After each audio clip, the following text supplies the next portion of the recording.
오늘은 암호화폐 보안의 미래에 대해 정말 중요한 질문 하나를 던져보려고 합니다. 과연 양자 컴퓨터가 우리가 아는 비트코인 같은 디지털 자산들을 완전히 무력화시킬 수 있을까요? 자, 시작부터 좀 섬뜩한 인용구죠. 양자 컴퓨터의 위협. 이게 더 이상 먼 미래의 공상과학 소설 같은 이야기가 아니라는 겁니다. 상황이 정말 급박하게 돌아가고 있어요. 최근 연구 결과를 보면 이게 더 와닿으실 텐데요.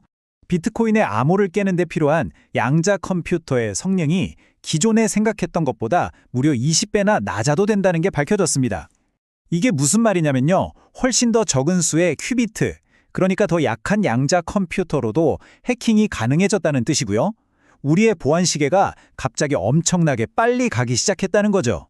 네, 첫 번째 섹션, 똑딱이는 양자 시계입니다. 지금 이 순간에도 암호화폐 보안의 유효기간이 얼마나 빠르게 줄어들고 있는지 한번 살펴보겠습니다. 지금 우리가 쓰는 디지털 보안의 기본 원리는 사실 아주 간단합니다.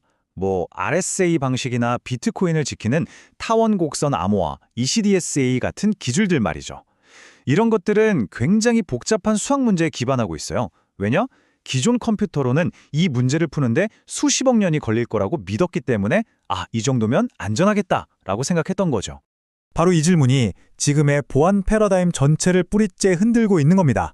기존 컴퓨터와는 아예 차원이 다른 양자 컴퓨터라는 새로운 존재가 나타난 거죠. 자, 그럼 이 위협이 구체적으로 어떻게 작동하는지 좀 더 쉬운 말로 한번 파고 들어가 볼까요? 이 그림을 보시면 차이가 확 느껴지실 겁니다. 왼쪽에 있는 고전 컴퓨터는 정말 무식하게 자물쇠 비밀번호를 0001, 0002 이렇게 하나씩 다 돌려보는 방식이에요. 반면에 오른쪽의 양자 컴퓨터는 양자 중첩이라는 걸 이용해서 모든 가능한 비밀번호를 그냥 한 번에 계산해버립니다. 이건 게임의 규칙 자체가 완전히 달라지는 거죠.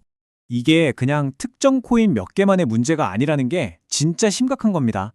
보시는 것처럼 비트코인, 이더리움, 우리가 아는 대부분의 주요 암호화폐가 똑같은 타원곡선 암호화 기술을 쓰고 있거든요. 한마디로 암호화폐 생태계 전체가 잠재적인 위험에 그대로 노출되어 있다는 뜻입니다. 이 위협이 얼마나 빠른지 보여주는 정말 충격적인 숫자입니다. 8시간. 한 연구에 따르면 한 2000큐비트 정도 되는 양자 컴퓨터가 나오면요. 지금 우리가 인터넷 뱅킹 같은 데서 표준으로 쓰는 RSA 2048 암호를 깨는데 고작 8시간밖에 안 걸린다고 합니다. 와, 이 비유가 정말 기가 막히지 않나요? 위협의 성격이 완전히 바뀌었다는 걸 바로 이해하게 해주죠. 예전에는 엄청난 장비가 있어야 뚫을 수 있었다면 이제는 훨씬 간단한 도구로도 속수무책으로 뚫릴 수 있다는 겁니다. 자, 이렇게 문제만 얘기하면 너무 암울하죠? 다행히도 이 위협에 맞서서 새로운 디지털 갑옷을 만들려는 움직임도 아주 활발하게 진행되고 있습니다. 그 해결책의 핵심이 바로 이 양자 내성 암호, 줄여서 PQC입니다. 간단히 말해서 양자 컴퓨터가 잘 푸는 수학 문제 말고 양자 컴퓨터조차 풀기 어려운 완전히 새로운 종류의 수학 문제를 기반으로 하는 암호 기술이죠. 그리고 중요한 건 이게 그냥 몇몇 개발자들이 만드는 게 아니라 미국 국립표준기술연구소, NIST 같은 공신력 있는 기관이 주도해서 표준을 만들고 있다는 겁니다. 그럼 실제 암호화폐 세계에서는 이 도전에 어떻게 대응하고 있을까요? 여러 프로젝트들이 지금 어떻게 준비하고 있는지 그 현황을 한번 들여다보겠습니다. 이 표를 보시면 딱 감이 오실 거예요. 대응 방식이 정말 다양하죠. QRL이나 Q1처럼 아예 프로젝트 시작부터 양자 내성 기술을 탑재해서 만든 곳이 있고요. 반면에 비트코인이나 이더리움처럼 이미 거대한 생태계를 이루고 있기 때문에 앞으로 어떻게 업그레이드를 할지 계획하고 연구하는 곳들도 있습니다. 자, 여기서 좀 더 구체적인 예시로 이 양자 위협에 아주 발빠르게 대응하고 있는 프로젝트죠. 로커스 체인을 한번 살펴보겠습니다. 노커스 체인 백서를 보면 이런 말이 나옵니다. 시스템 전체를 지키는 가장 중요한 마스터 키에만 이 양자 내성 암호 기술을 적용하는 아주 효율적인 이중 구조를 검토하고 있다는 내용이죠. 그리고 이게 그냥 아이디어나 구상에 그치는 게 아니라는 증거가 바로 여기 있습니다.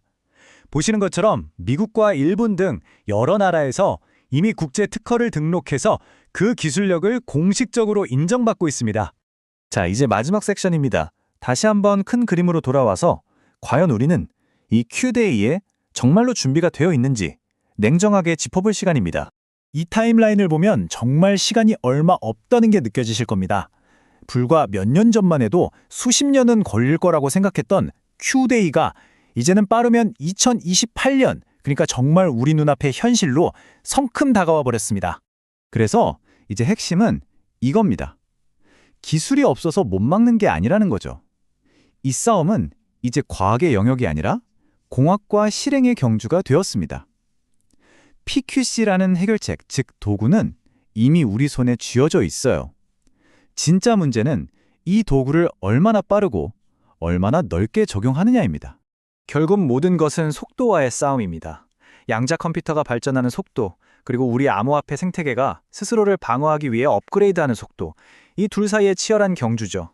과연 우리는 이 경주에서 이길 수 있을까요? 이것이 오늘 우리가 함께 고민해봐야 할 마지막 질문입니다.